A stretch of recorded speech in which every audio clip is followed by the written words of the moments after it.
لوټه کې تیزاب و چې ما څنګه دروازه کلو کړه بس هغه داسې راوویستله په مخ مې ټول مخ مې وسوځېده امداد دې راته وکړي بس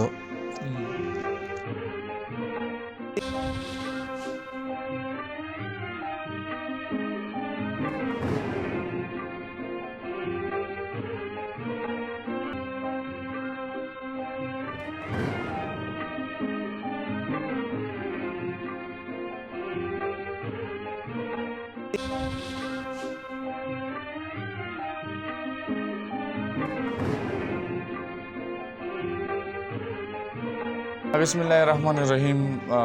ګران عزتمندو نواز منګل یم. د رب قدرت دی، د رب نظام دی، دغه اسمان دی بېستنو ولاړ دی. همدا زما د رب ذوالجلال یو ښکلی نظام دی. په هر تکلیف کې چې کم تکلیف الله چاله ورکوي نو هغه خلک الله ته نږدې وي او الله ته ګران وي. عزتمندو د رب له طرفه چې کم تکلیفونه، کم ازمایښونه، کمې سختنې د ژوند سختې دا چې یو انسان له رب ورکوي نو هغې کې هم د رب یو خپل د دې انسان دپاره به څه ناڅه چې کم دی د یې دپاره به د ښه ورځو ګرځېدو دپاره به څه ناڅه یې دپاره فایده وي. عزتمندو دا اسلام نبي دی. د اسلام نبي دا حالات تاسو کتی شئ. ویمه خلک دي که نه مونږ هم یو مونږ له هم دا هر څه ښکاري او د دې دا ژوند هم دی دا وګورئ د دې د سترګو دا رڼا نشته دته څوک نه ښکاري. عزتمندو اسلام نبي چې کم دی په یو واقعه کې څه مسله کې د باندې تیزاب اورېدلي او د هغې له کبله چې کم دی د دې د مخ دا ټول هغه هر څه چې کم دی هغه ټول نظام بدل شو. د ده دا کور هم په کرایه دی او د دې دا ژوند د نه باقي پښتو چې د دې دا ژوند د څونه سختو سره چې کم دی مل دی دا تاسو کتی شئ چې د دې دا مخ دا ټول هر څه چې کم دی بند دي دته څه نه ښکاري. ویم یاره هغه خلکو ته ویمه چې کم خلکو سره څه شته خو ناشکره دي ویم په خپل ژوند باندې شکر ادا کړې ځکه چې داسې ګوره د اسلام نبي غوندې هم وګوره څونه سخت هم دی خو دا ډېر تکړه سړی دی بیا هم د خپل ژوند نه مطمئنه دی. اسلام نبي څنګه یې؟ شکر الحمدلله د الله ډېر فضل دی. ښایي که نه؟ شکر الحمدلله. اسلام نبي وروره دا راته ووایه چې دا ستا دا ژوند څنګه داسې شو دا مخ باندې دا تیزاب د کیسه وکړه که نه؟ او دا جګړه شوې وه بیا راپسې هغه راغی د شپې د ماښامې دروازه راته وړزوله دروازه چې وړزوله څنګه بهر ووتمه نو هغه سره په لوټه کې تیزاب و چې ما څنګه دروازه کلو کړه بس هغه داسې راوویستله په مخ مې ټول مخ مې وسوځېده.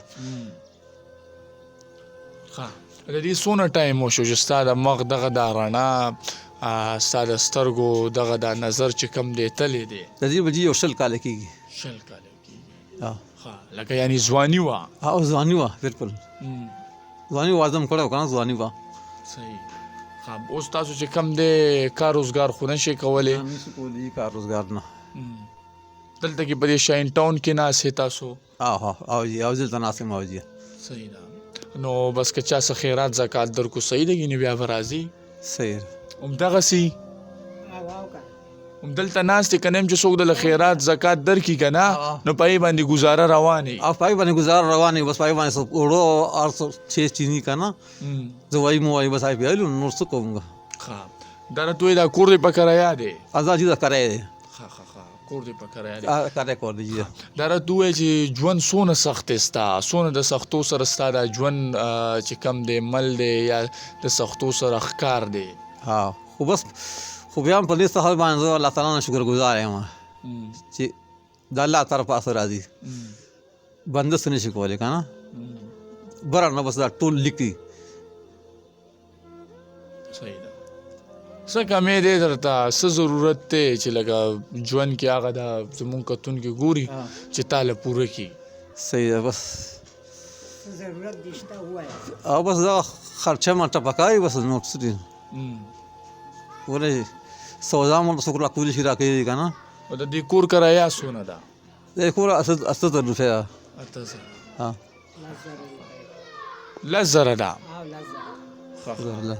صحیح عزتمندو دغه اسلام نبی دی دا په دې شاین ټاون کې ناستي خلک یې پیژني هلته ناستي که چا څه خیرات زکات ورکو نو په هغې باندې ګزاره کېږي دا د دې هغه کور دی کور ته مونږ رالو هغه هم مونږ تاسو ته وښودو د ثبوت په طور چې دا کور په کرایه دی 10,000 روپۍ څونه چې کوم د دې کرایه ورکوي او د دې دا ژوند هم ما تاسو ته وپوښتو عزتمندو ژوند زندگی د دې سره چې کوم دغه د ژوند کې دا کومه دې باندې کوم د تیزاب د دې په مخ باندې د چا له کبله توی شوي دي نو د دې دا ژوند خو یې تباه کو خو بهرحال هغه د یو ځان له یو مضمون دی ځان له یو کیسه ده د هر ظلم غندنه پکار هم دا غندنې کوو هم خو موږ دغلته کې صرف دغه غوښتنه کوو چې د زمونږ کوم هغه تکړه پښتانه هغه مسافر هغه ورونه دي هغې نه به موږ دغه غوښتنه کوو چې دې سره مرستیال شي دې سره مرسته وکړي د خپل وس مطابق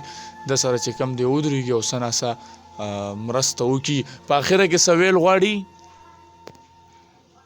څه ووایم څه ویې دي پښتنو ته الله دې اوس پښتانو آباد خوشحال لري او الله دې دا کامیاب لري او الله هم د هر مصیبتونو نه امان کو ساتي پس دې چا اوس کېږي ما سره او بس امداد دې راسره وکړي بس ټیک ده ها